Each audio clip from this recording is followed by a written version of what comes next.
I'm so sad. I'm sad. I'm sad on the inside.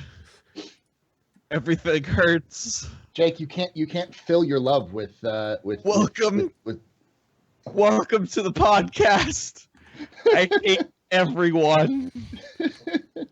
Welcome, ladies and gentlemen, boys and girls, big ones and small ones, tall ones and long ones, short ones, port ones, bored ones, and horsens.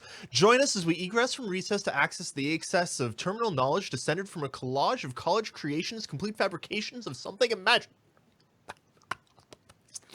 Paul, we lost your video. You did? Yeah, No. we lost. Yes. You like that sexy fan? Hold down. You had the smolder going on there. Smolder going on. Someone said I needed a professional picture for my Skype, so I decided I was going to do the smolder with the whole thing. I said, all right, fine, I'm gonna turn the sexy on. From my Skype is from when I was 17 years old. So, Well, before it was just Alvis from fucking C-Lab 2021. And it was like, that's not professional. I'm like, fine, I'll just do a fucking smolder professional photo for you guys. I don't even know what mine is. Anyway, we're joined today by the cream of the crop, the man at the top, the most unpugnacious of publicans, the keyholder, the pub owner, the AstroPub himself, TheAstroPub. Hello. Hello. As always, am your bow-tied, bespectacled buffoon, Eris, David, whatever. Down there is your most jovial of jalopies, Jake. And over on the other side of him is that most nefarious of neophyte necromancers, Nakara. Jalopies? Yeah, you're a jalopy. Absolutely. I will go on. I'm gonna go on record that the only reason why I'm here is because I followed Jake home finally. It's because Jake continues to show up at the AstroPub. And you get to hang out at the captain's table. So I had to follow him home and just be like, all right, fine. I'll be here. I'm here now. Well, I believe I'm following you home after this. So yeah, you are. I'm following the AstroPub home in, I don't know, like an hour after we finish. Yeah, an hour after we finish, I'm going to his place, and you guys should all join me. They're gonna bake there. Yeah. Paul, Bake? your show is too. Live. Yeah. Paul, your show is too popular. Every time you've asked for guests, I'm like, I want to be on, and by then it's already full. Okay, I'll go on next week then. Nakara on next week. Yeah, there we go. Done. Okay, deal. Okay. So That's how we do things. yeah, we're organized. Hey everyone. Welcome to the relay station. We're gonna talk about some stuff. Okay, here's the deal. Internet spaceships. Yes, we're going to talk about internet spaceships. Unfortunately, there wasn't much news. We've never talked about those before. Have we? Never. I'm looking at. Okay, so every week, Shiver, who's not on this week, and I do the relay replay, which is a quick 10-minute, like super fast 10-minute summary of everything important in Star Citizen that week. Yep. This week, it took us 5 minutes, and half of that was talking about Turbulent. Yep. Well, it's because that's mostly what it was, though. Yeah. Super busy week. Not a super busy week. Well, a lot of the news this week is about the production schedule. Yeah. Mm-hmm. And it came yesterday. Yeah. That's sort of where we're at. But, Mr. Pub, it's been a while since you've been on. What have you been up to? Lots of things. I don't know. I think I was partnered after because you guys did your restart, and yes. I was on like the first guest after the inaugural, and then like a couple weeks later I got partnered. Yeah. So then that happened. This is the first time you've been on since you got partnered. So congratulations. Man, we're not even a Twitch affiliate. We're not. That's how much we suck. Wait for it. Twitch is just handing them out to everybody. At a certain point, who's been streaming? They're like, you've been streaming for more than 5 minutes, and you have 5 people who watch you. Here's an affiliate status. And see, that's the thing. Even with the extra couple shows that we've added, like as of right now, we got stuff happening. Spoilers. We got stuff happening, but as of right now, we still don't stream 500 minutes a month. You don't? We do. We do now. Just barely. Just barely, but we missed last week, so we don't. Because before, all we had was this podcast. Which is 360 minutes a month. Yeah, which is 90 minutes a week. Yeah. Yeah. So what you're telling us is our podcast should be 3 times as long. Yep. Just do what we do at the AstroPub, where we just sit there and talk for freaking 7 hours because someone decides to get drunk, and we're gonna hang out with with Jake's opinions for 4 hours. When it takes him 10 minutes to get out. I've got to tell you all some stuff. Citizen is a game that I like. You know what, Paul? Listen. Yeah. When I'm on the show, we have the highest ratings, the AstroPub, unless Baron is on, and then it's out the window. It's out the window. Because, we're right up there. So Jake brings all the boys to the yard. That's here's what me right here. Here's me. Here's Baron, and then there's drunk me. I will say you're almost there, Jake. Jake's drunk standards. It's like every time we have Fast Card on, someone has to make a racially ambiguous comment about Fast Card. Non-stop. Black classic for nothing. Yep. 3 cheers to Fast Card. Yeah. Fast Card. Is it chat? He's in chat. Fast Card. I don't have any more lemonade, so I'm just gonna drink some straight up rum. What? This is gonna be today's podcast, guys. It's gonna be. That's okay. Yeah. Let's actually talk a little bit about Star Citizen, and then we can go off on as many tangents as we want. Because what happened today? Yeah. No, Or we're limited to 19 tangents. That's Okay. That's sort of our. Okay. Well, let's start by talking 16. about Mark Hamill, because I mean it was Mark Hamill. that day where we celebrate Star Wars.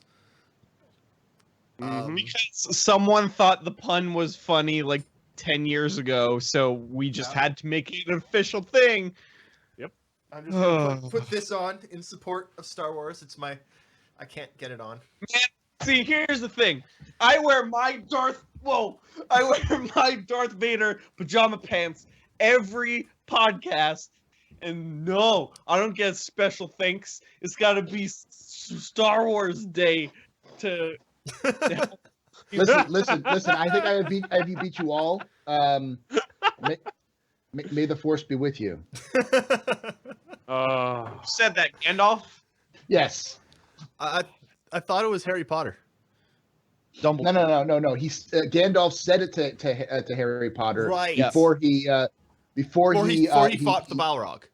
Exactly. Right. Mm-hmm. Yeah. And it all took place aboard the Battlestar Galactica. Yes. Exactly. That's Star Wars to a T right there, man. Yeah. Yep. 100%. Oh. Wait, we were going to talk about Star Citizen, weren't we? Yeah. So, Mark Hamill. we got to see the Shion today this week as well. Yeah, But Mark Hamill first. we got some good looks at we haven't seen Mark Hamill's character for what, like a year or two? A year, maybe. Yeah. Like it's been No, since CitizenCon. They showed him off. I remember they showed his character in the Gladius at the end of CitizenCon. Oh yeah. right. Okay, cool. Anyway, I Brief. think it looks pretty good. Yeah. I will say that It looks like Mark Hamill. if it was a cinematic for their current standards of cinematics, it looks like garbage. But if it's in game, which I believe it is, it's just an in game part. It's great, better than Andromeda. I'm sorry, I think better than Andromeda. we've talked about Andromeda on this channel many times. No, Yeah. I think it's gonna be on your ship computer. Like you remember Gamescom Yep. last Dude. year when they showed Miles Eckhart. We've in got the your little box. your landing zone set up right there. Wee, I'm high. That dude. Yeah, like that kind of stuff. The one that they actually said this week that they're where is it? Let me pull up the exact quote. Their work on getting Miles Eckhart fully functional for Miles 3.0, Eckhart. which brings a complex mission giver system that enables reputation gain and more. I kind of worry about that, to be honest. Why? I hope it's not What's that? just Miles Eckhart. There are two. There's yeah, two. even Miles just Eckhart's the one we already know, though. Yeah. The other one was... These guys are the canaries in the coal mine. Yeah. We're gonna try and make a complex mission giver and see what breaks. I have a feeling that what we're seeing with Miles Eckhart is that Miles Eckhart's going to be the Levski mission giver, and then there'll be like a more reputable one at like Alasar who will give who give it. You know, I'm excited because there's at least two other mission givers we know exist who've done mocap, but they're not in 3.0, which is the actress who played the Major in the cartoon and the anime. Right. She did her full, and then we also know, I think we have a suspect, I don't know if we've got a full confirmation, that the guy who played the voice of Darth Maul in the Rebels and Clone Wars TV series, that he also was at the studio doing something similar. Oh, what is his name? I always forget his name. No, He's actually a streamer. I have a theoretical question for you guys. Let's pick Miles Eckhart. We already know that there's that Sam Witwer. Sam Witwer, yeah. That man is awesome. We already know that there's that one quest line that he's probably going to give where you get, you go to the Starfarer and you get traded on and whatever. Mm-hmm. Do you think that these mission givers are going to give more than one mission each, or is it just each one is going to have one mission chain that you follow?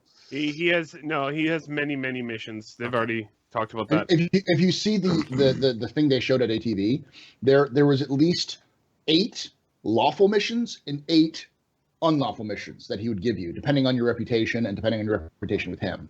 And then depending on your own interaction with him, how you respond to him, the different responses to him will actually indicate whether he gives you certain missions or not. So your reputation and your own interactions with him will determine the kind of missions and if he fucks you over or not. Crazy complex, and I don't like it. This has not been done before. No, and that's the reason why they're doing 2 mission givers. Which we don't know. It's because it's like, we're going to give you a total of maybe 20 missions, which are randomized, and you can happen depending on if you sit down and go, "Hey, Miles." Or hey, Miles, let me get you the fine bubbly here. Can we get us some fine bubbly here? Yeah, let's get this guy some fine bubbly. That'll determine your mission status. From hey, here's a good mission to hey, go die in the sun. Just remember too, the mission givers are not the only missions that will be in 3.0 either. There's lots of dynamic stuff that's just going to be around. They're adding a bunch of derelicts. I mean, you're going to be finding all those outposts and stuff. There's all kinds of stuff to do. Isn't there also some dynamically generated like distress calls trade missions? Like yeah. Well, I mean, there's going to have cargo in there. So cargo missions. Yeah. Actually, I wanted to mention that this week they also showed off that they were Sandy posted a picture of a mission giver, and it was Ortwin Firemouth. Mm-hmm. Yeah. Ortwin, good dude, solid dude. Yeah. Very nice.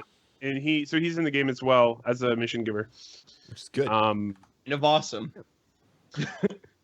He's also the model for the messers, though, so I always find it kind of funny that I don't know why the messers are giving you missions, but well, it sounds probably good. not them, but they probably got around. They probably got around. I hope that's a question you can ask him. Like, you look a lot like the messers. They got around, okay. That'd be hilarious. There's a story behind that somewhere. That'd be kind of interesting. So yeah. Yep, that's what. I'm just trying to think of what next to talk about for Star Citizen. I'm looking through the news. So let's talk about the Xi'an for a sec. Yeah. We can talk about the Ninja Turtles. We were thinking a long time ago. So we confirmed Vandal, not lizard people, fish people. Yeah, they're fish people. And we were like, Xi'an could be lizard people or turtle people, but now it's confirmed turtle people. Confirmed they are the Ninja Turtle. Teenage Mutant Ninja Turtles. Oh my god. Wait a second. Listen. Theory crafting happening right now. Theory crafting. Theory crafting. That's theory crafting. Yes. Theory the crafting. Xi'an. Get drunk and start talking about okay. So you know how in Superman, like the planet exploded. They're like, let's send Superman off to live on a different planet. Some kind of disaster happened in the Xi'an in our present time, and they sent 4 children off into space, and they landed on Earth. Teenage Mutant Ninja Turtles is canon in the Star Citizen universe. Confirmed. Boom. Done.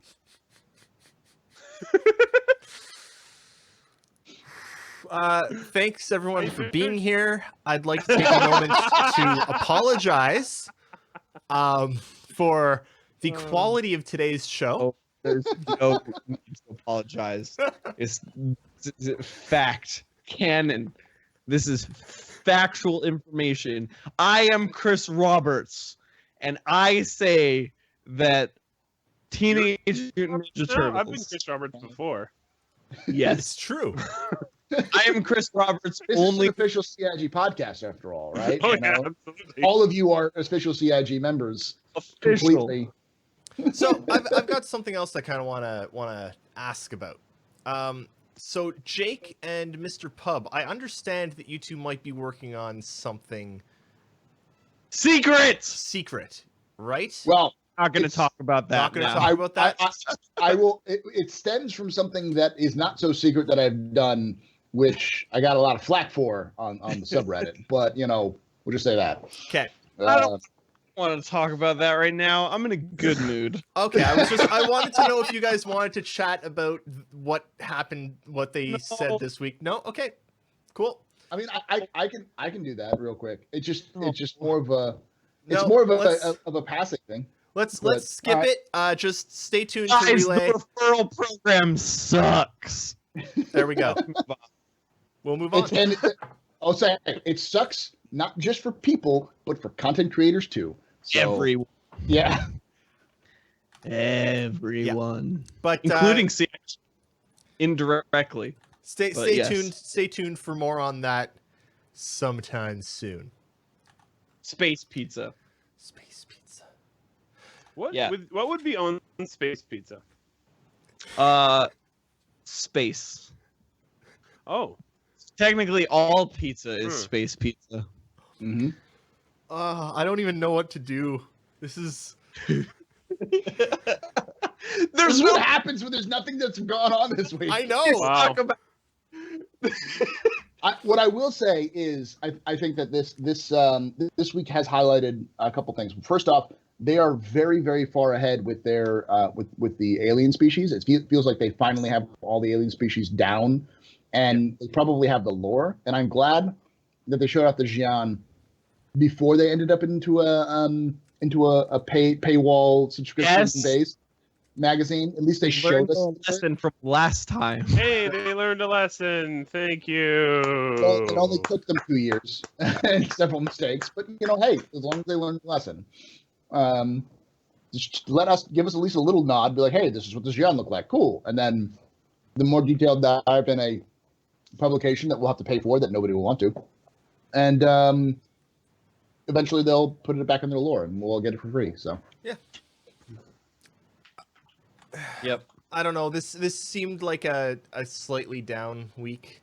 I mean, it is Austin, and as much as I love what Austin does, they do stuff more behind the scenes. They're not as flashy as the other studios. You didn't like the straight up 20-minute delve into network architecture. I mean, it's important. So It is here's important. the thing. This is why I thought it was cool. I didn't understand a lick of what he said. I didn't either. But when I was looking at the comments, there's some guys who are like, yo, I work in DevOps. These people are doing black magic. And it is crazy. Oh, man. And, I mean, it's obvious. We saw him manage those cables. It was scary. That man. And of course, you've met him, right? You've met him, right? Have I met him? Probably. Because he works at the Austin studio, but he does other stuff. I've met him personally. That man is the most Texan man you will ever meet. He is a personification. He comes to work in jeans and cowboy boots every day. Nice. Like that man That man has a belt buckle the size of Texas on his person at all times. Is it also I shaped swear like to God, Texas? every time he walks, you hear a steel guitar playing in the background. Like every step is steel guitar. Eagles fly from behind him as he walks. That man is so American. It hurts. That's crazy. But yeah, even if there was no gameplay stuff this week, which admittedly there wasn't, and for me personally, the network stuff is not as interesting because I barely understand what 2+2 is. I can't wrap my head around the stuff that they do. I had enough trouble trying to figure out what 1 64-bit is and 2 what object container streaming is. Still kind of out there, to be honest. Not my forte. But the fact that they are doing it and that they're doing it to the point that they're comfortable showing the community at large, hey, these are all the things that we're innovating on with this, because they show us how they're innovating elsewhere, right? They show us how they're innovating with audio, and the stuff that they're doing with audio is amazing, and they show us how they're innovating with everything else. Showing us how they're innovating with network stuff is important too, because you do, like Jake said, you get those people that understand what they're doing and can look at it and say, hell yeah. And see, here's the thing. That was probably as simple as he could explain it.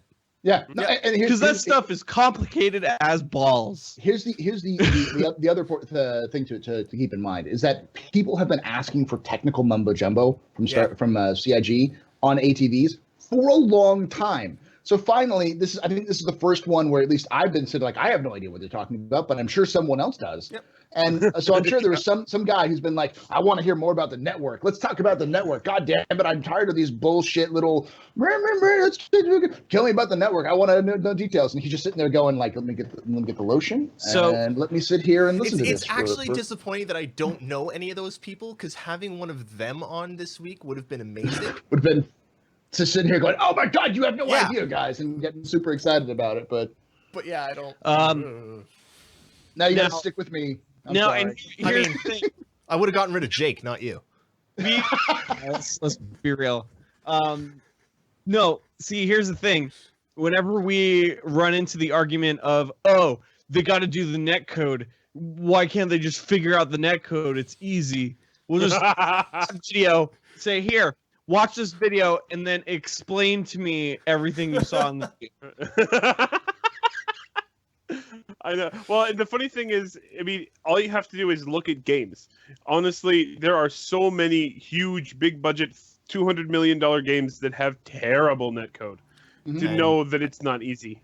Cry Network. I mean, pretty much every stock engine out there. Yeah. Andromeda was getting flack for it, and now Mario Kart 8 on the Switch is getting flack for it because they're using peer-to-peer. So that the company can save and not like they can save on game developers. Game developers, I know you're listening. Peer-to-peer sucks. Stop it. Yeah. You know why it sucks? Because we play with people in Australia and Asia and Europe. Yeah. And when you're playing with those people and you're in the United States or Canada, your connection's gonna suck. It's just gonna happen. Shell out the extra money, you cheap bastards, and get a fucking with all that money you're making, because we know you're not. It doesn't cost you $60 a game to make that. It's you're something selling, 60 to 90. 20 million especially copies. On PC when you can use Steam for that. Yeah, no doubt. Steam will do it. Yeah. And if you're selling a $60 game or $90 game Canadian or $100 game Australian, you can. A lot of games use Steam's matchmaking. Yeah, but you can get a server. You can invest a little bit of that money and get a server, and people would be happy with it. I want to reiterate, because this is always like the biggest example to me.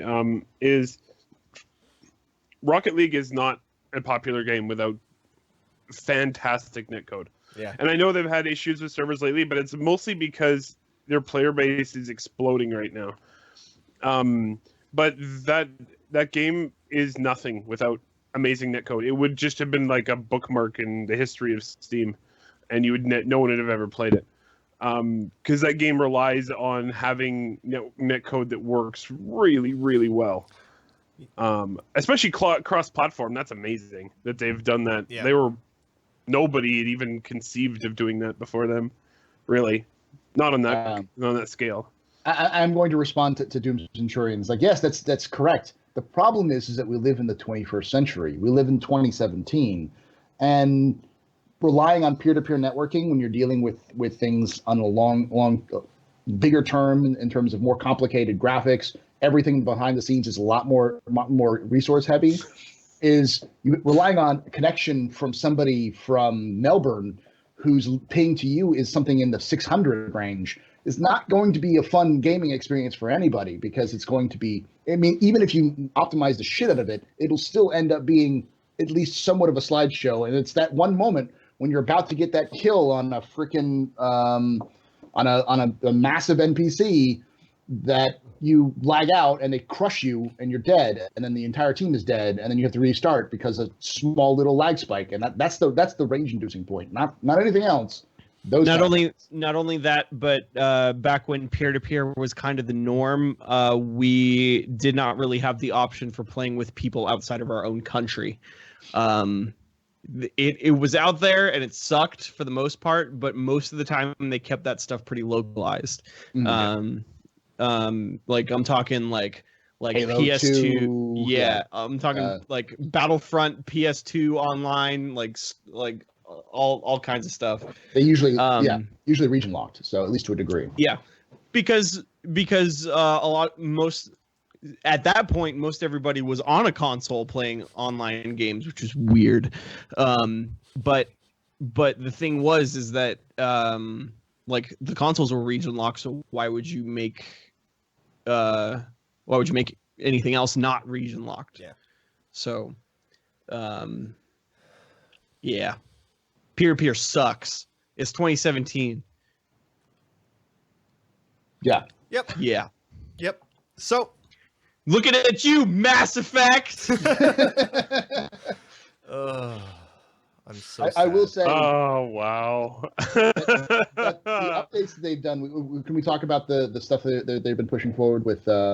Sure. With the latest schedule update they did on Friday. That's what I was going to talk about. Do it. Go ahead. Go, Nakara. Sorry.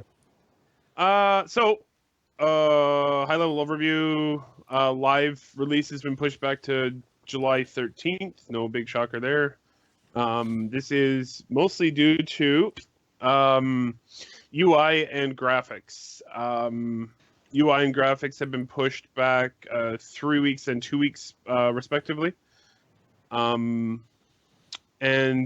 actually, interestingly, network is a little bit interesting here because they decided to cut the stretch goal of network bind unbind. And they added in persistent data refactor, which they need for the 3.0 gameplay, which I think has something to do with cargo. But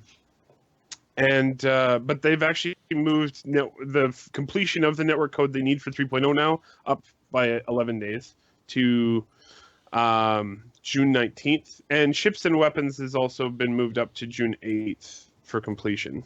So they sort of had a mixed bag here. Overall, a delay, but it's, not a big surprise. They did finish a bunch of things too. Atmospheric entry game code and graphics are done. Power supply and pipes are done. Actually, I think those were done last week, but they're done now. And also, there's another one. Oh, UI owner component for items is done. Atmosphere, right? Yeah, I already mentioned atmospheric entry for graphics. Oh, and also the P8 SC is done. Woo! Which is one of the guns. It's not just one of the guns. It's the model for the guns going forward. All of the guns will be held to that standard for going forward. That I'm interested to see, because guns are still one of my main worries about the game. But yeah. Yeah, I mean, I think the biggest issue is we're in a weird zone. We're about a month away from probably the Evocati being released, so you still got a lot of time. We've got that downtime between now and Evocati release, so there's not a lot of information that's going to be released. And B, we're also in a stage where a lot of the stuff is still bare bones, and they're still getting the idea of the basic concepts. So that by the time when we get the more, in 3-4 months when we start having, we're going to have the P8. So now we have a shotgun, a sniper rifle, 4 different types of sniper rifles, 4 different types of shotguns, 4 different types of SMGs and pistols that are all different in some minor way. Then you'll start having the, dare I say it, the Destiny or, what's it called? The Borderlands style, where you just have hundreds of different options for guns that are slightly different in one way or the other, that affect certain things. So some guns would be like, there's no real difference between, say, this laser rifle and this laser rifle. However, this laser rifle fires slightly faster than this laser rifle, even though they have the same amount of accuracy. So it's up to you to choose which one you want to do for your own style. So we'll see, though. We will. I'm cautiously optimistic, I suppose, is what I'd say. What do you guys think? Are you still optimistic about the schedule and what it's trying to achieve? And absolutely, yeah. I mean, it is what it is. Star right? Citizen sucks. Thanks, Jake. No, I mean, just look at what the reaction was on Reddit to this. This is why they should have done this earlier. It's why it's good that they're doing it. Yeah, there's no one's exploding. No one's calling for anyone's heads. It's just, that's good to know. That sucks. Yep. Whatever. Yeah, but yeah, pretty much. But it's what we've been saying for 2 years. It's just let us know. We don't care as long as we know. Don't surprise us a week before or a day before or an hour before or a week after. Yeah, or a week after with saying that we couldn't do it. We lost the Nakara. We got a Nakara back. Welcome back, Nakara. That happened yesterday too. I have no idea why. Skype sucks. Yeah, Skype sucks. We need to get off Discord. I know you're not listening to us.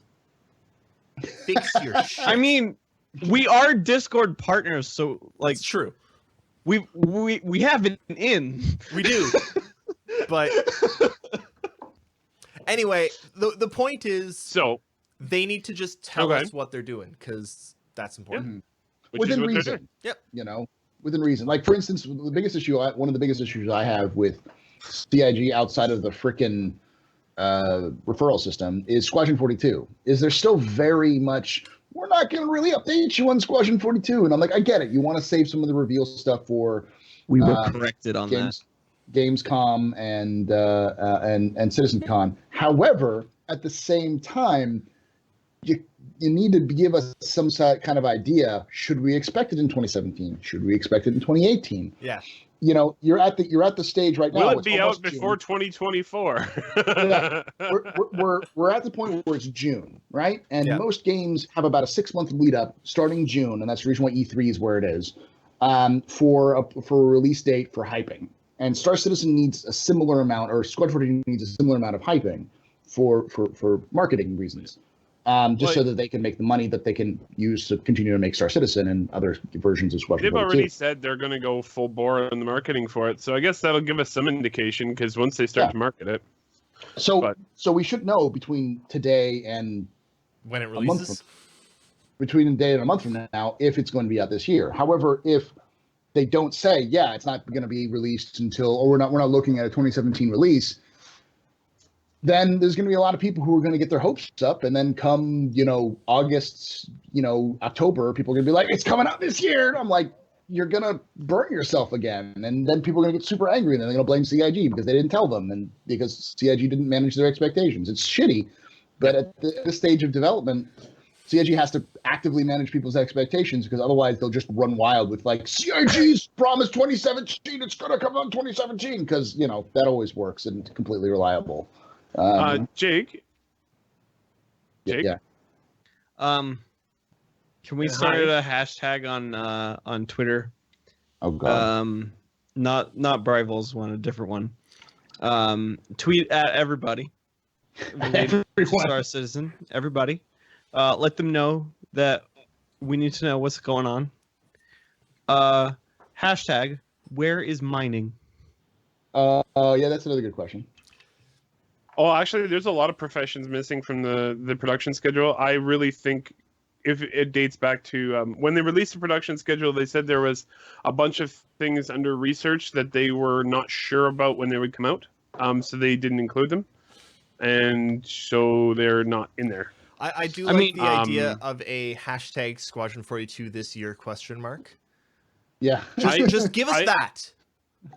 I think it should Question be marks don't work in hashtags. Yeah. There you go. So I don't know these things. How about Do I look like a Twitterer? How about Squadron 42 production schedule? Yeah. Yeah. Well, I mean, I don't think we'll see a Squadron 42 production schedule. To be quite fair, I mean, they said already they wanted said to do they'd it, put one out. They will. but I don't think it because the problem is that they need to be super vague about it, but they also need to be within a reasonable guess about it. And I don't think they're at a state where they can do a reasonable guess for release. Whereas with 2.0, they have a reasonable guess for release. Paul. Yeah. We got it very recently confirmed by someone very much in charge of those type of things, like schedules at CIG, that in fact we are absolutely getting a Squadron 42 production schedule. Yeah, but when? That we don't have. We don't know. That's the thing. They said they're working on it. Yeah. Which my understanding means that Currently. Currently, okay, that's a little different. Because my understanding of the whole thing is that, and I said this before, which is on various other platforms, that if they release a production schedule, generally speaking, their production schedule's been right within about 2 weeks from their initial estimates. Generally speaking, and that's usually because it's within 30 to 60 days of release. So if they're working on it currently, I would be surprised if it's within 30 to 60 days of release. Unless they start a big marketing blitz in June, then I'm wrong, and they're releasing it at the end of the year. But at this point, it seems like there's a lot of stuff that still needs to get put in. There's still a lot of stuff that's up in the air. Though it does look like they're finishing up the animations, which is good, because that was one of the big things that they hadn't finished up, is they had a lot of gray box stuff for their like cinematics and interaction systems. So. Yeah, and animations. So I do want to switch us over to something else very briefly. While we wait for people to ask us some questions, keep in mind we're going to be going to some question time very shortly. Throw some of your questions at the Google form that's linked in the chat, and we'll get to those. But in the meantime, it's time for some edutainment with Nakara, because SpaceX is cool. So, well, it almost seems like I'm a SpaceX shill, but they keep doing cool stuff, so it's kind of hard to... Before you go, there's one thing that I want to say live on the air. Anybody who is a social media influencer, Jake, pay fucking attention. Stop getting on your fucking phone. Sorry. Because this is for you. NASA Social is actively looking for influencers on social media to come watch and hang out at the next launch of for the station, next commercial launch for the space station. Oh, cool. So you might want to look at NASA Social and see if you are active on Twitters, because they're looking for people who may be interested in NASA but don't necessarily have a traditional audience that would necessarily be in NASA. So video games are a good example. Space video would be awesome. So if you do that, you have to take me with you. It's like basically a big party, a shindig to get like influencers together to talk, but also to watch the launch from Kennedy Space Center, which is kind of cool. We do talk a lot about SpaceX, so it's not quite NASA, but well, I talk about NASA stuff too. Just more SpaceX because they do more things. I think the next launch is a SpaceX launch. I think the next maybe I'm wrong with this one, but the next the CRS-11, yeah, CRS-11, yeah. So what you're currently seeing on your stream is NROL 76. So this is the first launch that SpaceX did for the National Reconnaissance Office. So it's a spy satellite. I was going to say, the other thing to know about the NRL is that they're the guys who make all those really scary patches.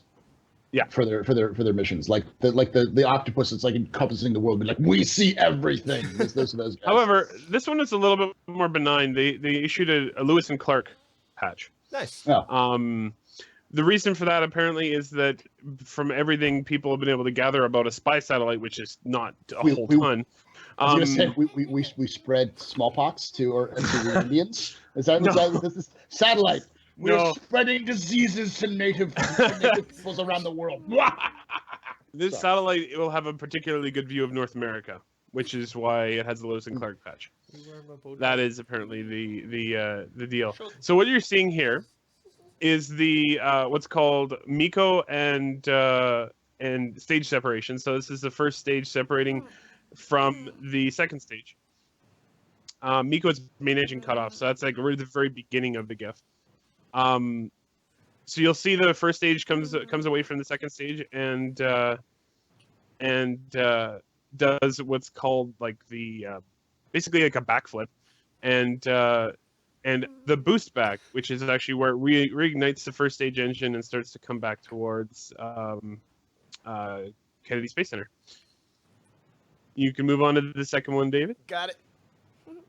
Awesome. Being attacked. Hi, Mac. How's it going? There's the second one. Sorry, I'm under attack by. That's totally okay. It's kind of adorable. So the second one is actually just showing that after the boost back burn starts, it goes from one engine to three engines. So you see the two other engines start up partway through, and you can go to the third GIF now. Now, we've got these because this launch happened on like a really, really clear day, right? It was a really clear morning, and a lot of these were actually taken from the ground. So that is amazing. So this is what you're seeing now is called the re-entry burn. Basically, they fire the engines as the first stage is coming through the atmosphere to slow it down. Because what you're also seeing is the transition between one engine to three engines. That initial burst is the main engine, and then the other two sides engines are broken. Exactly. And so basically the re-entry burn slows it down enough that it doesn't break up and burn up coming back down through the atmosphere. So this lasts for, I think, 10 or 20 seconds, and then it cuts off again. And what you'll see next in the next GIF, you can switch it now, David, is actually it sort of free-falling. It's a pretty amazing shot. I don't think we've had before. Yeah, here it is. Yeah, stabilized. And this is what it looks like when it's just about to land, right before the landing burn happens. And then you can switch to the next one. But yeah, I loved that shot. A lot of people did because it's such a clear, perfect morning. This is the landing burn starting. This was not a particularly difficult landing, mostly because from all reports, the satellite wasn't very heavy. But it made for a pretty spectacular landing, easily the best one so far. You can go to the next one, David. I like how the camera just flips out here. Oh. It's beautiful. I think it's actually the sonic boom, I believe. Yeah. Yes, it is. Sonic boom hitting the camera from coming through the atmosphere.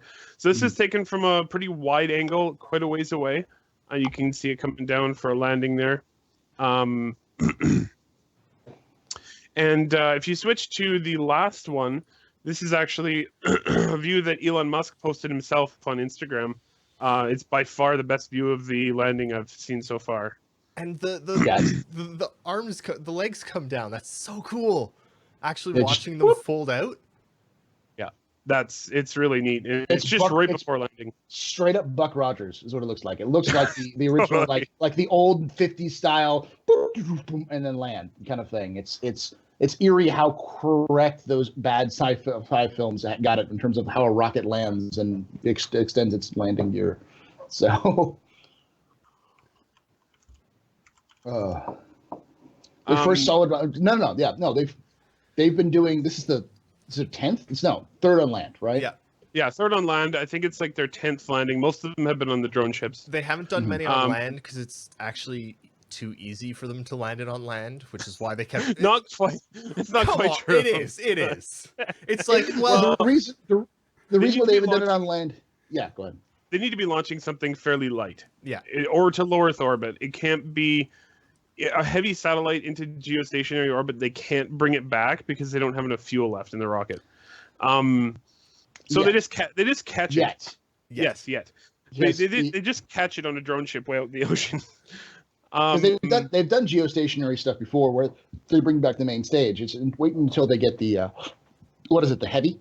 Yeah, the heavy. Heavy's coming out. Actually, that should be. I mean, I can note that as well. They are now doing testing on. They tested both of the side cores for the first Falcon Heavy, and the center core for the first Falcon Heavy is currently on the test stand in McGregor. So it is coming along. That launch is still planned for about 3 months from now.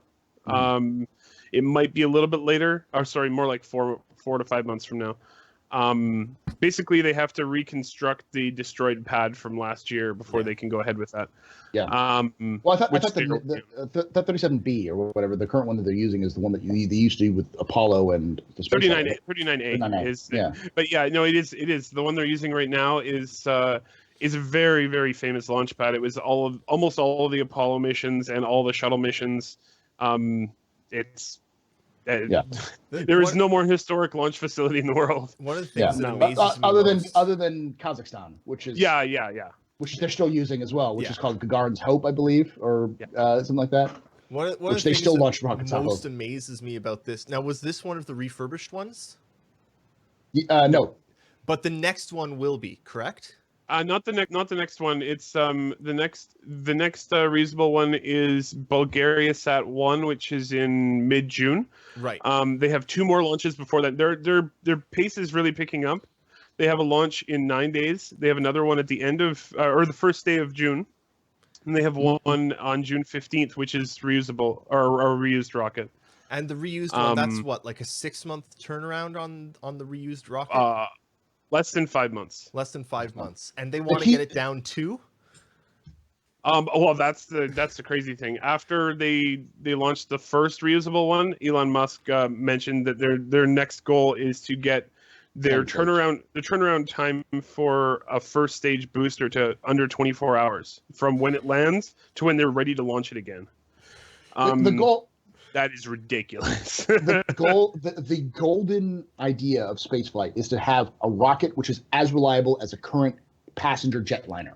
If you can get a rocket to land, refuel, and take off again within minutes, or at least an hour of it actually being landing, then you will have spaceflight as cheap as current commercial spaceflight. Yep. That's the key. Close, at least. Yeah. Fuel would cost more, but still. The other thing to note is that SpaceX has a pretty serious investment in this reusability.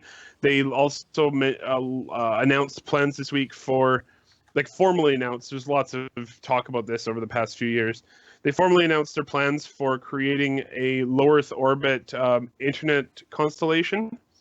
It's 4,500 satellites that they want to launch over the course of 5 years.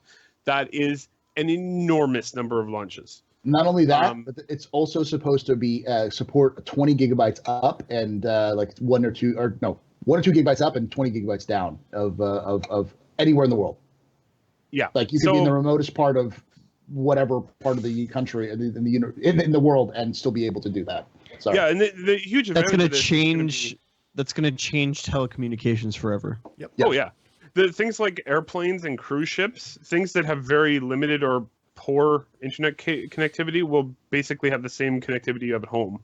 And also, your home places won't be able to charge quite as much for plans because guess what? You can get the same thing or close to it from if you have the SpaceX internet option, you could literally not have to use your phone data plans at all because it's actually as good as a phone data plan just about anywhere you go. So go ahead. I was going to say so as a result, the idea is Elon Musk is just sitting there going he's basically hitting every single company that is overcharging for resources that are currently not being utilized properly. He's kind of what Chris. Tying this back into Star Citizen, kind of what Chris Roberts has been trying to do with Star Citizen. The idea that we're going to sit here and make it. Let's make something that's going to literally screw over the guys who are ruining the industry right now as much as possible. So she's doing that with SpaceX right now, forcing the innovation in other companies, and we've got Blue Origin showing up now because they're like, hey, SpaceX is doing it, let's do it too, because I'm Bezos and I need to make money. and that's kind of why, like, there's a few companies out there that are doing that stuff. Please don't like, fire me, Bezos. Can Google. I just want to address something that's in the comments, because Dymac said it, or sorry, not Dymac, Winstill said it, but to VersaLife, this is not the traditional satellite internet. Satellite internet you have now is actually from geostationary orbit. That is almost 40,000 kilometers up.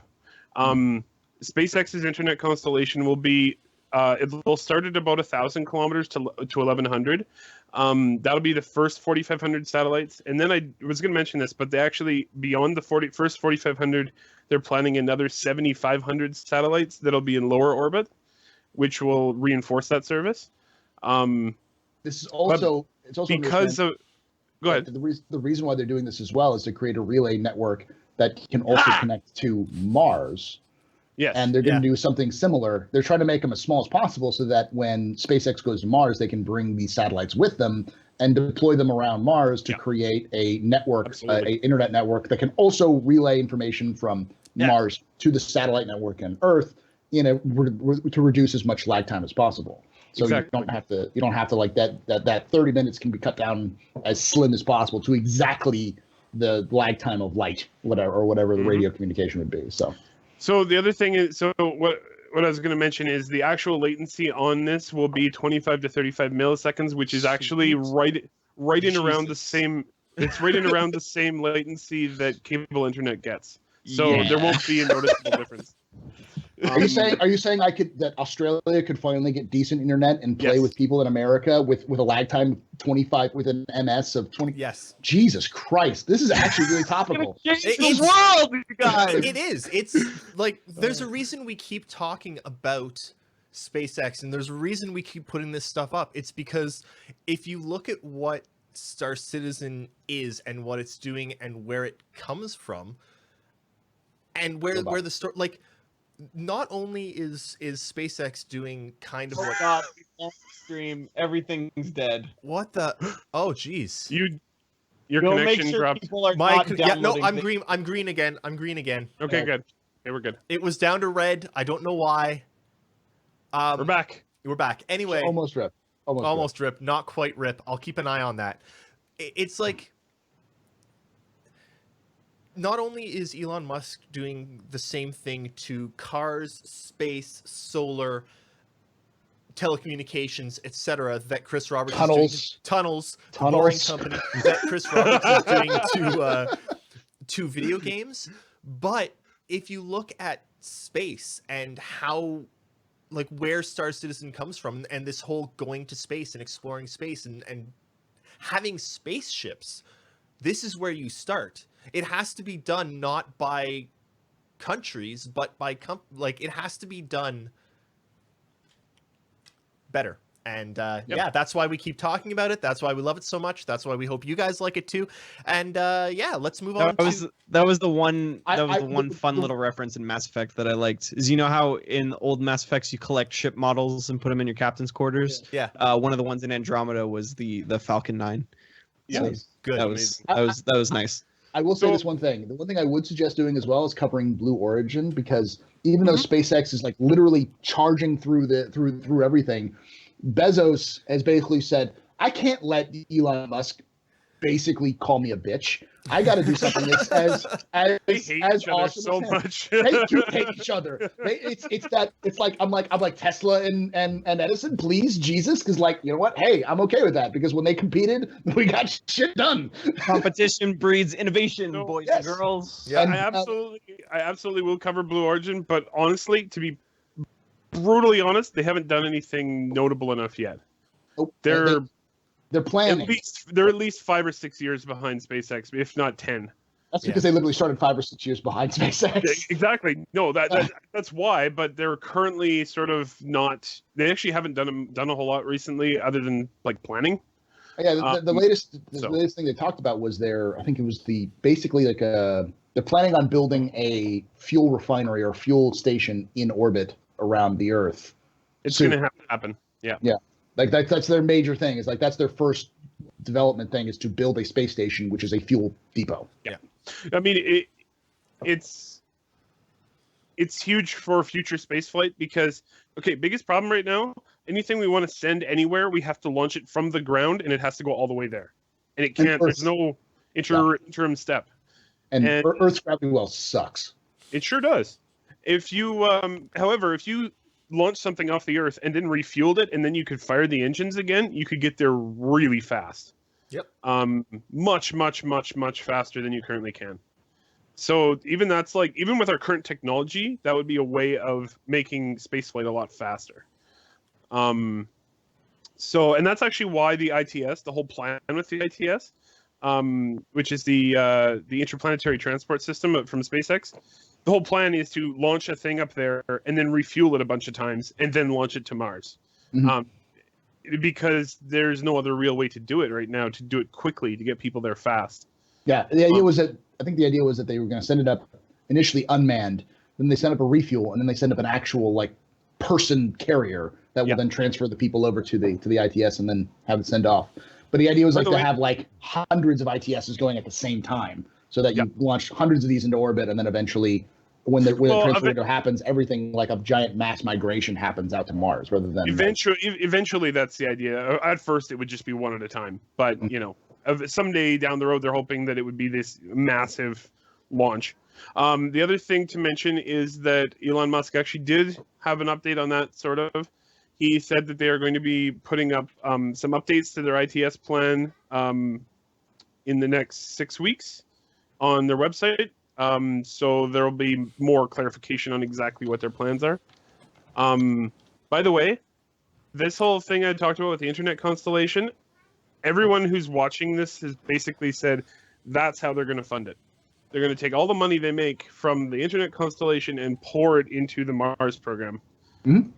So which I would pay for it. You'll be in this really cool situation where if you buy internet from SpaceX, you are basically putting money into the Mars program directly. Yeah. Which is just amazing. Elon, call Relay, call the AstroPub. Yeah.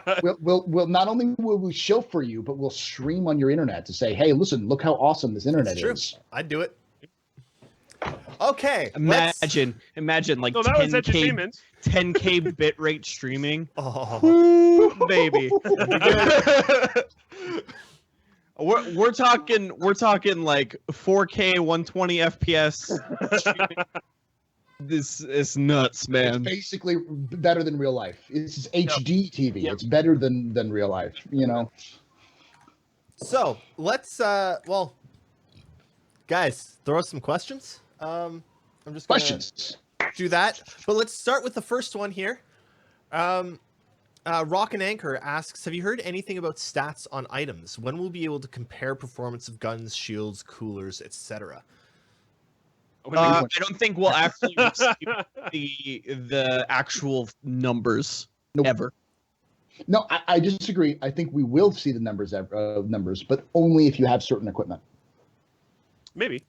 So because that's what the benches are, the tweak benches are. The Endeavor, the tweaking in the Endeavor is supposed to be so much better hopefully because of things like being able to actually see, oh yes, this gun is distinctly better than this other one I made, and this other, So you can actually see, but it won't be registered in this DPS is this heat overheat is this. It'll be like the amount of kelvins per energy, whatever, for of heat that this generates is this versus this number, and the amount of the amount of range is this kilometers versus this kilometers, and so on and so forth. It'll be registered in scientific numbers. So. One of my biggest complaints ages ago, back even before 2.0, is there were people that broke open the actual data files and were able to say, look, here are all the exact numbers on all of the ship weapons, so this is the best weapon by the numbers, and it became the only weapon that people used, and it I don't like that. But here's the thing, that was back in the olden days. Yes.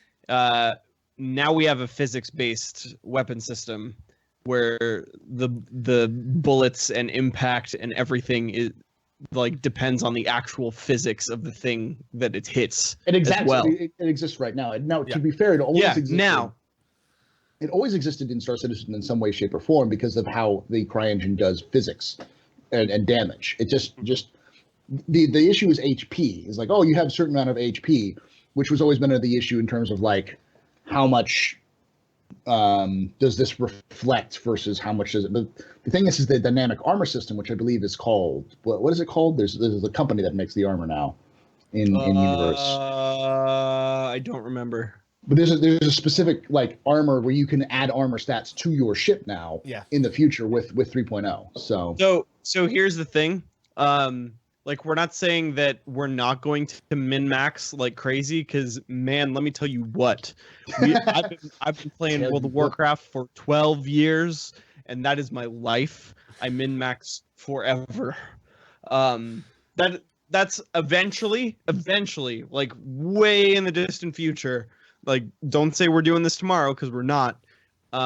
That's one of the things we want to do at Relay is cover all that stuff. Yeah. Like say this item does this thing, and maybe we'll have to come up with our own scales for it. Like let me insert a little bit of SC4 here. That's one of the things that the guys who do the competitive Star Citizen stuff are really good at, is taking a good look at all of the min-max stuff and then figuring out what works. And one of the things that I learned, for instance, is that armor is great, but it's weak against energy weapons.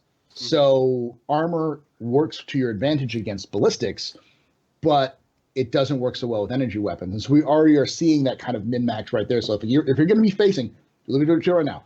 If you are going to be facing a Super Hornet in the universe, use energy weapons. Best energy weapon out there right now is the what is it? The Bearing M series. The Bearing M series has a low overheat and has high rate of fire.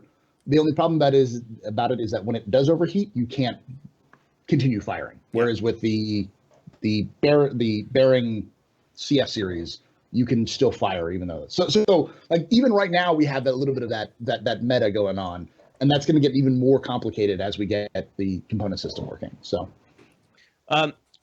And that being said, no additional core gaming. This isn't live. This is completely free. And that being said, too, we would love to cover it now, but everything is in such an obscene state of flux. It's too much work. No point. Yeah. There's really no point. There's no point. It's going to change in a month. Times. So, but here's the thing: in the competitive scene, they need to know that those facts immediately. Right now, they need to know what is best in every single patch. But we're of the mindset that maybe like somebody's like, oh, hey, I'm going to go do this thing. What weapons should I buy to help me do this thing? And then maybe they come to Relay and figure that out. Yes. Yeah, no, and eventually, like the fact that they're adding in things like armor stats that you can add onto your ship is fantastic, because that's what 3.0's. That's what really the big thing about 3.0 is, that it's not that it's the exploration aspects, it's not the cargo, it's that the fact that you can start managing your ship in a very micro sense. You want to have the most power, but get this power plant. If you want to get the most damage, you get these weapons. If you want to get the most protection, you get this shield and this armor stats, and it'll change your ship accordingly. But it makes it so that gameplay is going to be fun again, like really complicated and fun. Whereas you do whatever you want with it. I want Relay to be the icy veins of Star Citizen. You want it to be the Smurfy Icy of veins? Star Citizens? Yeah. If you want to know anything about what to do in a Blizzard game, icy-veins.com. Yeah, or like NWO does as Smurfy, which is the same concept where you can like build your own mech and see if it's like the right tonnage, how much DPS you can put out, all that kind of stuff. So, gonna move on to the next question. Apparently, I like to complain about the lack of Squadron 42 updates, but CIG... Yes, you do. Yeah, I do.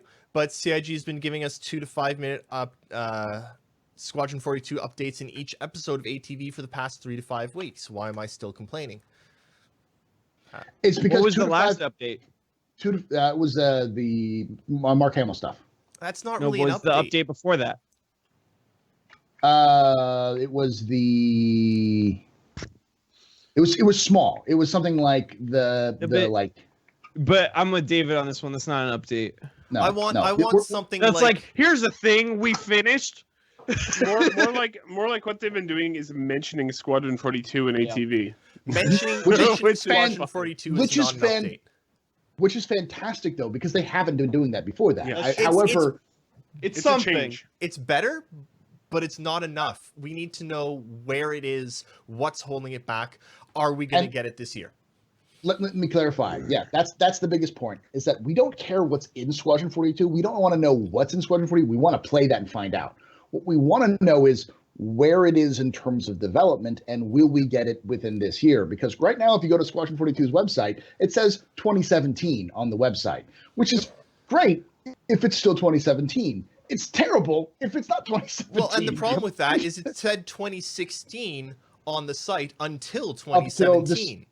Yes. 17. So I don't want it to say 2017 up until 2018. You know what I'm saying? It was like January 10th of 2017, and they changed it from 2016 to 2017. Yep.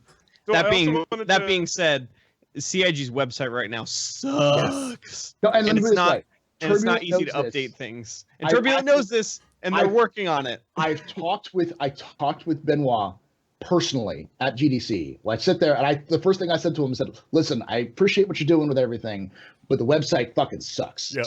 And it's hard for me to sell the game or even talk about the game when your website's donkey balls. And he said, oh, we're working on it. The issue is he said this specifically. He said the issue is the status of the game right now doesn't help us. We need to migrate the servers from its own server base to connect with the game servers before we can actually start making those major changes, because anything we make changes to the website is going to change, again, to Spectrum, is going to change the relationship with the game itself. So in order for us to really make those changes, we need to start doing that. And that was done 2 days ago. They migrated everything over to the same servers on AWS. And it's great to They've say also that. been They also the new site is in process. Sort of. Yeah, they said that in ATV. That is one of their next tasks. Because actually CIG has the art. I completely agree. The CIG website right now or the Star Citizen website's bad. It sucks. Yeah, it's terrible. It's been bad for 2 years. Yeah. I did want to mention though that this is where I think they should put out a Squadron 42 production schedule, and it should not say anything specific about the game. It should say UI, AI, graphics, missions, and just check marks and dates, and that's it. Oh, and yes, we're done. Yes, we're done. And Fast Cart, that's not updates. Those are here's something images. from Squadron 42. Yeah. We need something a bit more than that. Is the point? Yeah, we're saying like not even the Mark Hamill stuff from last week is an update on Squadron 42. Yeah, it's nice to see. They're not telling us where it is. Yeah. And that's the biggest problem. It's not, oh, great. I mean, seeing Mark Hamill there is great. I like that they did it, but it is not telling us anything else. It's not even saying, hey, here's a look at Mark Hamill's final character, as in all of everything is done on this character. It's done. We don't even have, like, remember last year when they told us that they were really, really close to having the vertical slice ready because everything was in gray box or higher. Gray box or better. Yeah. We haven't heard on anything from that since then. It's been 6 months. It's been radio silence. It's been radio silence since then. Yeah. Here's the thing that I think that happened. One, planetside landing became a thing, and they sat down as a big production crew together and said, do we want to add planetside landing into Squadron 42? And they said yes. So that added several new missions to the game and an entire new code base that they had to build off of, which broke everything, I'm sure, and then they had to remake it. So that just delays time. That requires more characters, more cinematic, like more motion capture as well. If you've got, but it would be nice. It would be nice having that on paper. I want to reiterate this. We don't necessarily want the depth that the 3.0 and the Star Citizen production schedules gave us.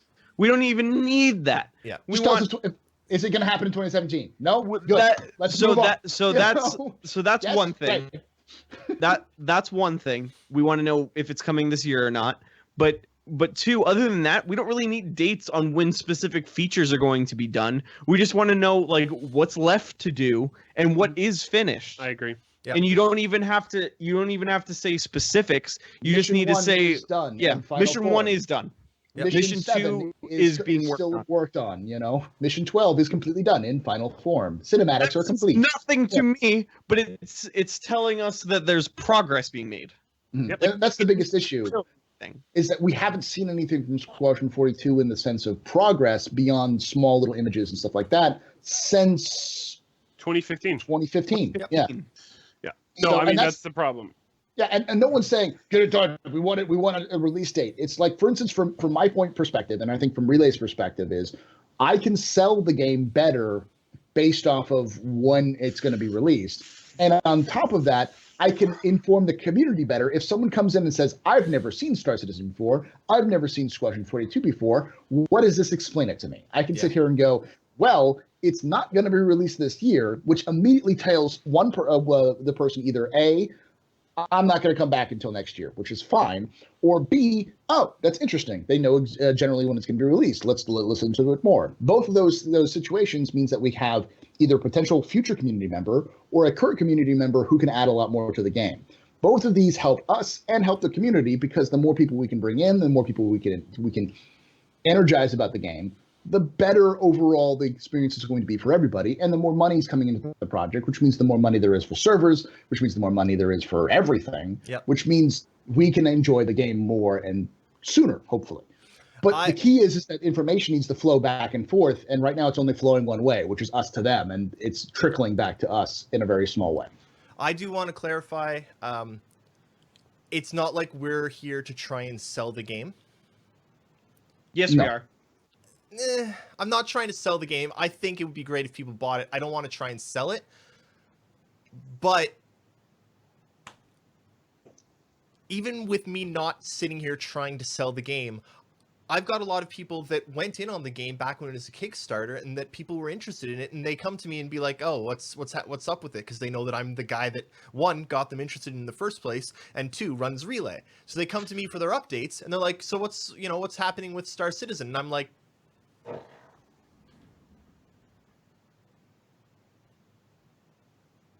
Yeah. and that's the it. problem. It's the hands in the air. I don't really know what's happening. See, the nice thing is now you can go, like, if they want to know about Star Citizen, you can go, well, we have a production schedule for 3.0. It says that it's coming out probably July. 3.0 is going to have this. And if you want to, here's the rest of the ideas that we're going to be seeing for the end of the year. Yeah, and here's the entire schedule for the rest of the year. Here you go. If you want to look at it, this is it's all here. It's updated every Friday. With Squadron, we have no idea at all. And it could come up tomorrow, and we'd be like, "Oh, cool. All right." Anyway, that's that one. So now Tilu asks, what do each of you want to look like in the verse? Grizzled UE veteran with leather vest and aviator shades, space cowboy hat. What do you guys want to? What do you want to look like? Like that, like in I don't know the verse. What are you hoping to dress yourself in? What kind there of? It is. I don't know. I don't know how I'd want to look like in the verse. Just no idea. Yeah, me neither. Eh. So naked. Well, yeah, of course. So we have an underscore here, a future underscore there with Jake. I actually hadn't thought of it at all. Huh. I think I'll probably be a character in the game. I think that's pretty solid guess. I want a flight suit, right? But you know those old school pajamas that have like the butt flap in the back? Oh yeah, totally. Yeah. Spacesuit butt flap. Yeah. It's required. But like have it look awesome. Like you don't even realize it, and then there's just a butt flap in the back. Hey, listen. Flight suits are extremely hard to put on and take back off. They are. Yep. Butt flaps are Butt important. flap make it very easy to poop. Very. Building is very important in the game. Very important. Yes. There's toilets in every ship. I need to be able to use them. I wonder if they've actually thought about this. They're like, our characters can't take their clothes off. What they really need are bow ties. They have to have bow ties in the game. Of course. Bow ties. They have to have vests. They have to have suit jackets. They have to have ties, and they have to have button-up shirts. If they have those four or 5 things that I can't math right now. Then it'd be good. You know, that's all I'm asking for. All right. They also need to have hoodies, bomber jackets, cargo pants. Nothing but cargo pants. We don't want anything but cargo pants. Tell Chris Roberts that we want nothing but cargo pants. This is an old joke, a very old joke. Only 90s kids would get this. The kind of joke. We want nothing but cargo pants. Only 2012 kids will get this. So the next question comes from Brivals. It's for Nakara. Do you think we should clean up the orbital trash that's floating around the planet? Yes. We're trying. Japan launched a satellite to try and do an experiment with this, and it failed. Our technology's just kind of barely there right now to pull this off. And actually, going back to what we were talking about before, an in-orbit fueling station would actually help this a lot, because whatever goes and cleans stuff up has to be able to move around. Yeah. And the one advantage that it is that everything that comes up must come down, and junk doesn't have stabilizing thrusters, so eventually it'll have to come down. Yep. It may take forever, unless it's up in geostationary orbit, in which case it'll still come down. It just will take centuries for it to come down. Yeah. or like a million years. Yeah. We need a way to actually actively deorbit things. So Japan was trying to do this by basically having this spacecraft fire this long grapple that would pierce whatever it wanted to deorbit, and it would basically swing it down into the planet. It didn't work. That one, honestly, I'm not gonna lie, that one sounds a bit far-fetched to me. It also sounds very Japanese. It sounds super Japanese. What we actually need is a giant robot. A grappling hook out. Yeah. We need a giant robot that catches the debris and throws it at the planet. Totally. Voltron. Yeah. Voltron. Exactly. We need Voltron. Voltron. Man. Basically, you need something that can move against the way that everything is orbiting, so that it can skip from piece of junk to piece of junk and fire them back down into the planet, because then they'll burn up in the atmosphere.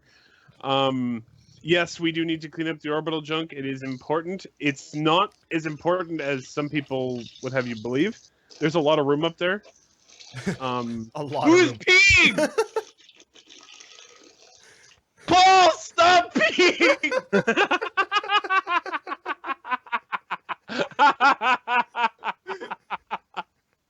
Best moment on the relay station ever. Oh, that was golden. Ah!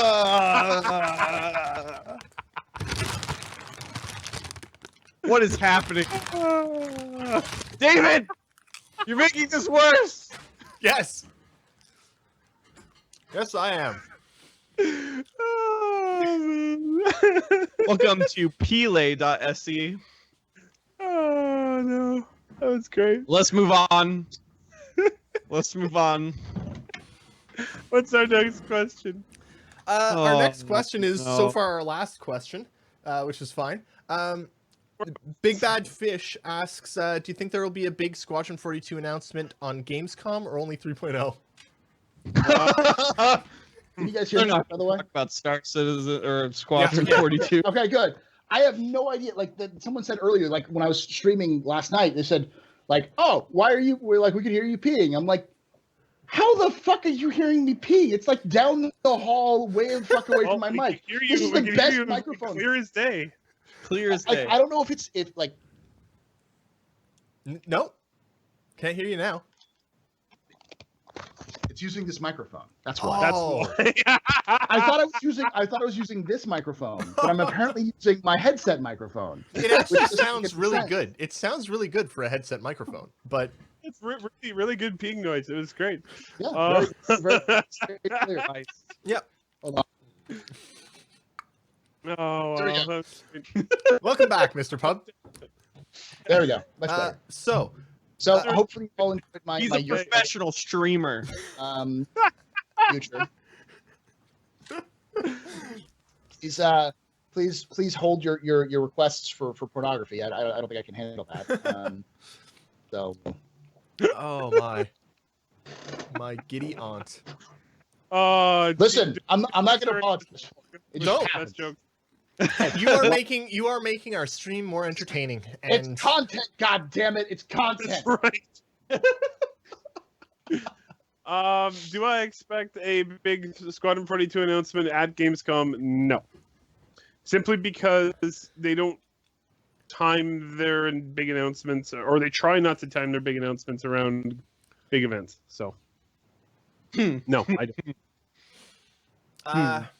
Jake knows something. Jake? So, spill. We're not gonna hear about Squadron 42 in 2017. You kidding me? We're not going to see Squadron 42. Let's be honest here. Let's be real. There's a lot of stuff that has to be done before Squadron 42 is released, and I don't think anybody. Well, first off, we are all less critical of the project than Chris Roberts is. Chris and Aaron Roberts are super fucking critical of this project. We see like a minor animation issue, like, meh, it's a game. We'll have a good time with it anyways, so long as the experience is fine. They see a minor animation error, and they foam at the mouth and start throwing things at people, all right? Like, they need to have this game be perfect. And so, as a result, we won't see it this year. I can almost 100% guarantee it. I have put beer on the line for this. That's how much I believe that it's not going to happen. Okay, I bet Darjanator, Darjanator, whatever.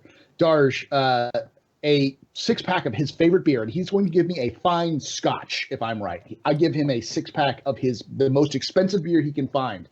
For if Squadron 42 is out this year or not.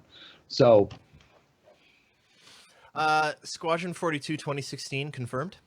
2016 Confirmed. So, I would have a hard time believing if they actually.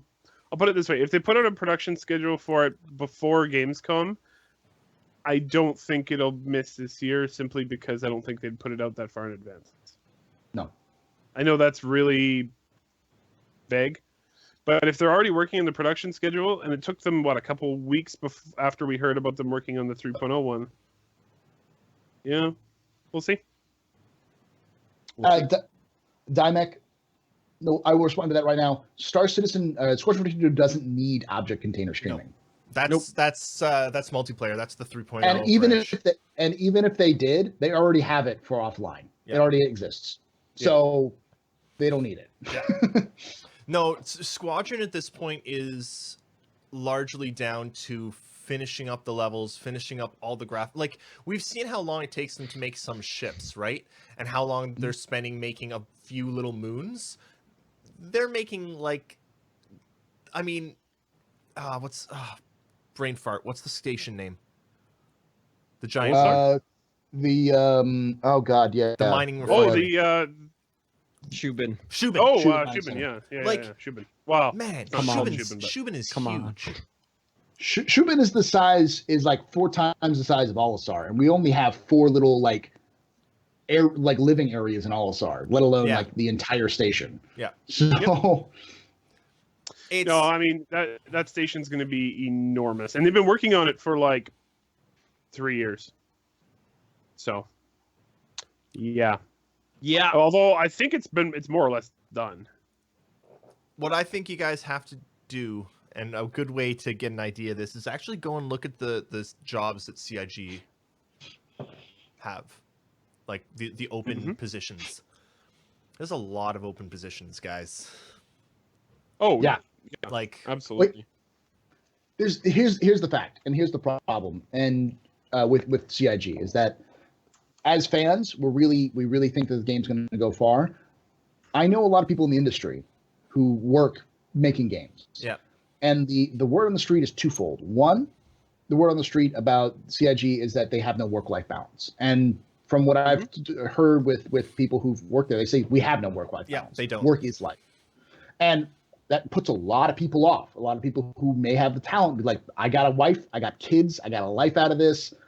I'm not going to go work for CIG because I want to be able to do other things. Number two is that they have a reputation, and this has been stated by other people, that there are some people in the company who've felt very ostracized. This is part of the reason why they left, is that there's some conflicts that people have had in the past with them. So both of those things are preventing people from being hired, which prevents people from being from us getting the number of people who need to be making stuff done, getting stuff done. Those are just the facts on the table, and CIG is responsible for clearing that up, not the community. So as a result, that may slow things down a little bit. But there's still a lot of jobs out there that they need. So if you can work for CIG and you believe you have the chops. So I would like to point out something. They do have a work-life balance problem. So do all of Elon Musk's companies. Mm-hmm. It is one of the big criticisms of Tesla and SpaceX is that they are also Elon time. Elon time's the same as Robert Standard Time. Yeah. It sure is. Yes. So currently, just for reference, there are currently 54 open positions with CIG. Yeah. On the subject of work-life balance, I am going to be away from the podcast for the next 3 weeks because forever. Because literally everyone I know is getting married, and they're literally all getting married in May. So I've got weddings. That's funny because I've got all of everyone I know. Not me, no, not yet. Everyone I know is getting married. All of my relatives are getting married in July. So I've got July is going to be the month that I have to go out and do October, best month for weddings, yo. Wow. But where you at? Get on my level. Shiver's gonna take over 2 of the shows, and Mr. Jake Acapella down there is gonna take another one, and then I'll be back. And when I come back, I think Nakara will be here with me, so we'll have some good times then. It'll be good because I've decided to invade David's house in 4 weeks. Yep. Cool. So, Mr. Pub, what's coming up tonight? When do you stream? When can people find you? Where can they find you? Who are you? How much do you like orange juice? Do you have an aardvark? And will there be cheese? Okay, this is going to be complicated. Okay, so the first off, hello, I'm TheAstroPub. I pee a lot on the relay station. You can call me Paul Golden Showers Shelley.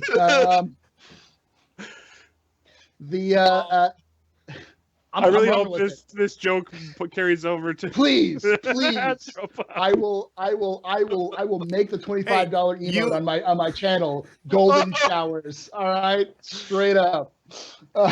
You pee on our show, I'll pee on yours. Just do quid pro quo. Sounds good. It's and then let's see. I stream pretty regularly. I do space and science fiction. Star Citizen's our main game, but we do other games. Monday, Tuesday, Wednesday, and Friday currently, because on Thursday we have a D&D game we play off the channel. And then Saturdays we have what's called the Captain's Table, which is part of the what I've dubbed as the PodSat Star Citizen PodSat Saturdays, the PodSat, which is the relay station, then Captain's Table, then Not So Sober Saturday. So we've got and they're spaced perfectly. So this show ends. It's ending now, right? So then you've got about 2 or 3 hours before the next show, which is my channel, the AstroPub, Captain's Table, and then it's about 2 or 3 hours from then to Not So Sober Saturday. So you've got this nice block where you can go get, pick up the kids from soccer or whatever, go get some food, come back, relax, and then pee. Yeah, no, I gotta pee on podcasts. It's the only way I get off these days. And then. You invited me on. What did you think was going to happen? Exactly this.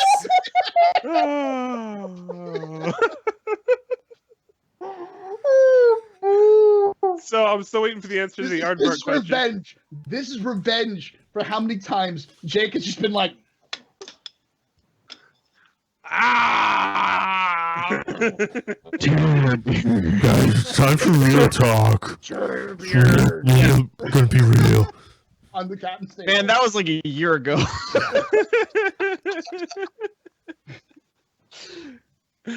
Oh.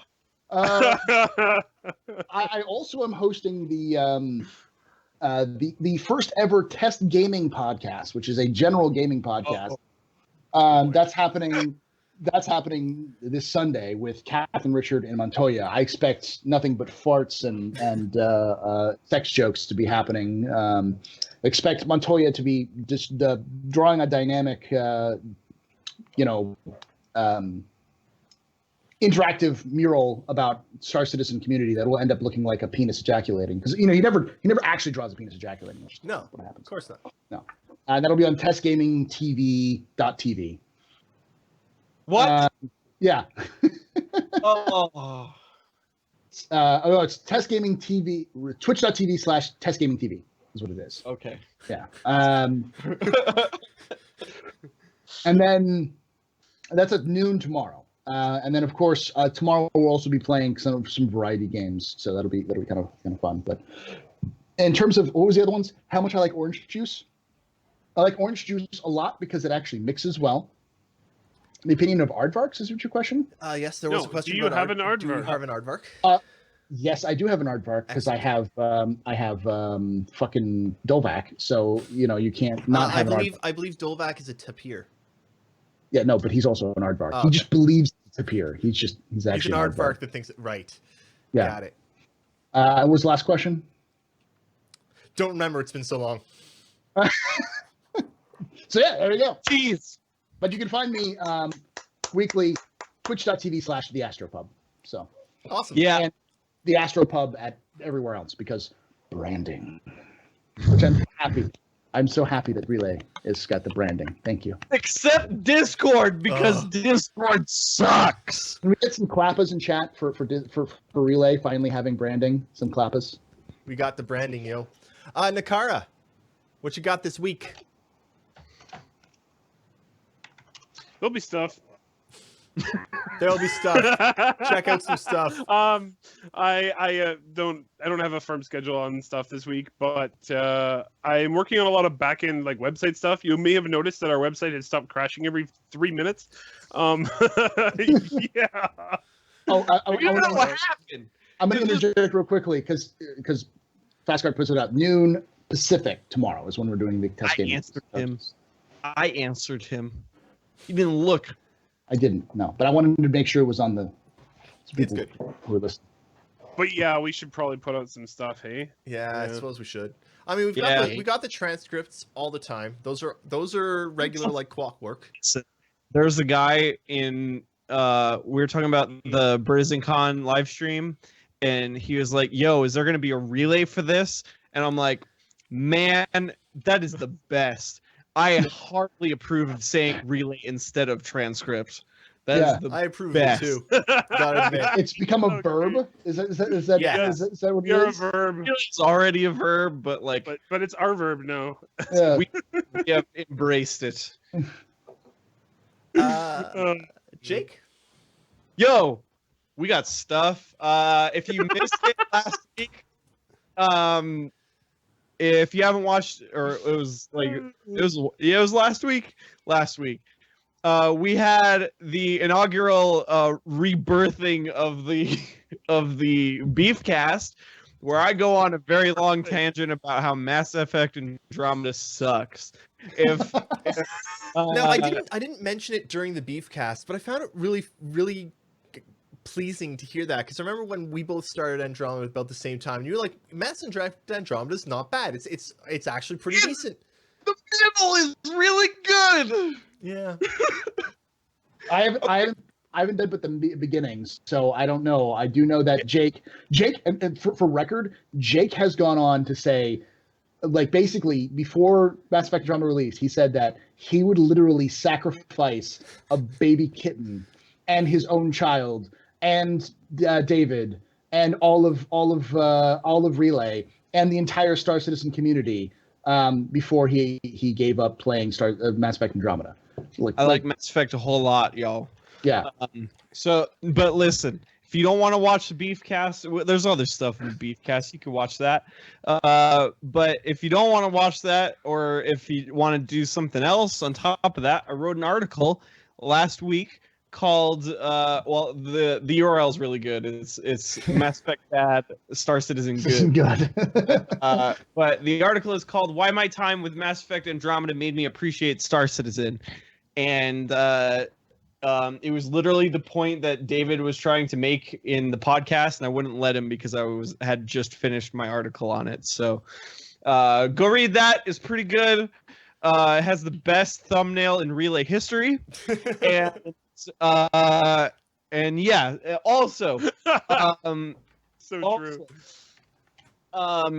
We are about to kick off our Twitter contest. I'm going to start this thing once we hit 900 followers. We are 10 followers away from 900.